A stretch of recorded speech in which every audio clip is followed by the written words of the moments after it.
কালকে রাত্রে থেকেই কাঁকড়াগুলো নিয়ে এমন একটা প্যারাতে ছিলাম। ছেলে বাজার থেকে কাঁকড়া নিয়ে আসে বলে, "আম্মু এগুলো এক্ষুনি রান্না করো, আমি চিবিয়ে, চিবিয়ে খাবো।" তো আমি বলতেছিলাম যে, "বাবা এত রাত্রে এগুলো রান্না করলে খাওয়া যাবে না। কালকে দিনে রান্না করব। তাহলে সারাদিন খাওয়া যাবে।" যাই হোক আজকে অনেক রান্না। আমি সবজিটা রান্না করব চিচিঙ্গা দিয়ে, আলু দিয়ে, শুটকি দিয়ে, ডাল দিয়ে রান্না করব। আরো অনেক কিছু আছে সাথে। হ্যালো, হাই এভরিওয়ান, আসসালামু আলাইকুম। ওয়েলকাম করছি মাই ডেইলি ব্লগ। কি অবস্থা? কেমন আছেন সবাই? তো কে, কে কাঁকড়া কাটতে জানেন অবশ্যই কমেন্ট বক্সে বলবেন। আর কাঁকড়া কাটা তো আহামরি কঠিন কিছু না। পাগুলা সবগুলো ছিঁড়ে, ছিঁড়ে নিয়ে আমি ঠোলের অংশটা ফেলে দিয়ে মাংসের অংশটা নিয়ে নিব। এভাবে সবগুলো কাঁকড়াকে আমি কেটে ধুয়ে নিব ভালোভাবে একটু লবণ দিয়ে। যদি ভালো হতো কাঁকড়াটা আগে আস্ত থাকতে আমি লবণ দিয়ে ধুয়ে নিতাম। কিন্তু কাটার পরে মনে হলো যে আস্ত ধুয়ে নিলে ভালো হতো। এখন কেটে ধুলে তো সবগুলো মাংস চলে যাবে। যাই হোক সবগুলো ধুয়ে আমি রেডি করে নিয়েছি। সাথে লোট্টা মাছ রান্না করব, সবজি রান্না করব। ছোট, ছোট একদম লাল শাক নিয়ে আসতে একদম কচি টাইপের। ওগুলো আজকে ভাজি করব। তো এখন আগে আমি লোট্টা মাছটা বসিয়ে দিচ্ছি। তো লোট্টা মাছটা আমি হালকা করে রান্না করব, বেশি পরিমাণে ঝোল দিব না। অনেকে আছে লোট্টা মাছকে একদম কড়া করে ভেজে নেয়, মরিচ খোলার মতো করে রান্না করে। আসলে আমি একটু ওই যে মাছ দেবো পেঁয়াজা যেভাবে করে ঠিক সেভাবে রান্না করব। আর সব মাছ তো আমি ভেজে রান্না করি, লোট্টা মাছ তো আর ভেজে রান্না করা সম্ভব না, যেহেতু এটা নরম ভেঙে যাবে। তো এই কারণে আমি সবগুলো মশলাকে আগে ভালোভাবে একদম কষিয়ে গন্ধটা উঠিয়ে নিই। যখন গন্ধটা উঠে যায় তখন আমি মাছগুলা দিয়ে কষিয়ে অল্প করে একটু জল দিয়ে দিই। আর এখানে আরেকটা কথা বলি, লোট্টা মাছের মধ্যে হলুদের গুঁড়া মরিচের গুঁড়া এত বেশি লাগে না। জাস্ট রসুন বাড়াটা বেশি লাগবে আর কাঁচামরিচটা বেশি লাগবে। ধনিয়া পাতা থাকলে তো কোনো কথাই ছিল না। হাজবেন্ড বাইরে যাওয়ার সময় বলেছিলেন যে ধনিয়া পাতা নিয়ে দাও, আমি কাঁকড়াতে দিব আর লোট্টা মাছে দিব। ও বলেছে ঠিক আছে আমি পাঠিয়ে দিচ্ছি। তো এই কথা বলতে বলতে ও ভুলে গিয়েছে আর আমারও রান্না হয়ে গিয়েছে, ধনিয়াটা দেওয়া হয়নি। তো পাশের চুলায় কচি শাকগুলোকে হালকা ভাপ দিয়ে নিচ্ছি। আমার আজকে এমন একটা অবস্থা হয়েছে, শাকগুলো এত কচি ছিল যে সাথে সাথে বলক আসা মানে সিদ্ধ হওয়ার সাথে সাথে এটা নরম হয়ে গিয়েছে। পরবর্তীতে অবশিষ্ট একটু পানি থেকে যায়। আমি কখনো শাকের পানি ফেলে দেই না, আজকে আমার শাকের পানিটা ফেলে দিতে হয়েছে। কারণ শাকটা বেশি থেকথেকে হয়ে যাচ্ছিল, যার কারণে আমি পানিটা ফেলে দিয়ে শুধু শাকটা ভাজি। বেশি ছিল না, হালকা পরিমাণে পানি ছিল। আমি যখন ঝুড়িতে ঢেলে দিই তখন পানিটা ঝরে পড়ে যায়।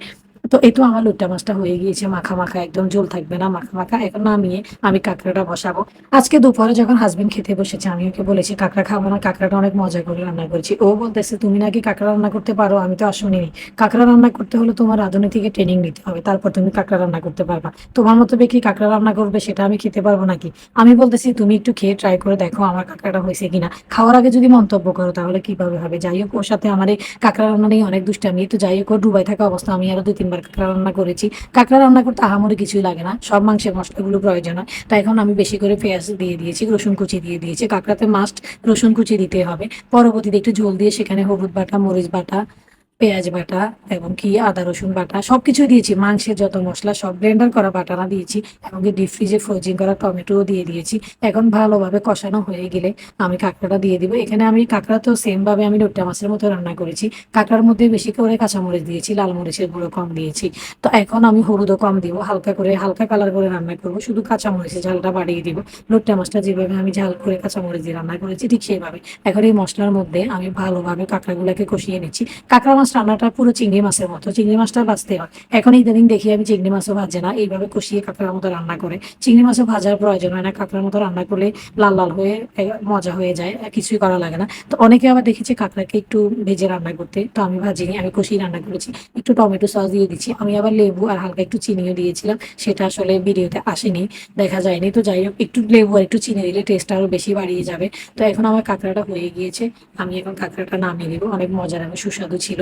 যাই হোক এখন আমি বসিয়ে দিব সবজি, শুটকি সবজিটা।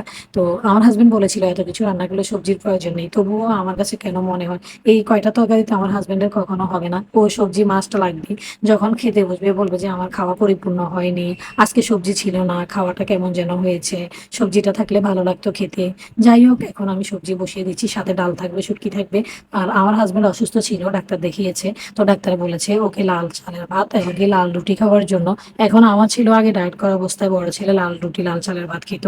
তো এখন আমার আরো ভালো হয়েছে, বাবা ছেলে দুজনেই লাল চালের ভাত খাবে। সবজিটা অনেক ইয়ামি এবং মজার হয়েছে। তো শাক ভাজি করবো, শাক ভাজির মধ্যে আমি শুকনা ভাজা মরিচটাকে হালকা ভেজে নিয়েছি। তারপর বেশি করে রসুন কুচি, পেঁয়াজ কুচি, কিছু কাঁচামরিচ দিয়ে দিলাম। এখন নেড়ে ছেড়ে আমি সিদ্ধ করা শাকটাকে দিয়ে দিব। আর আমার শাক ভাজিটা অনেক মজা হয়েছিল, কারণ শাকটা একদম কচি ছিল, বয়স্ক ছিল না। মাঝে মাঝে বাজারে বয়স্ক টাইপের বড় বড় লাল শাক পাওয়া যায় সিজন ছাড়া, আর সিজন ছাড়া অনেক কিছুই মজা না, তবে কেন যেন লাল শাকটা আজকে সিজনের মতোই মজা হয়েছে। তবে শাকটা এত ভালো লেগেছে বাদ দিয়ে খেতে। যাই হোক অনেক কথা বলেছি, বাসাতে দেখবেন। আসসালামু আলাইকুম।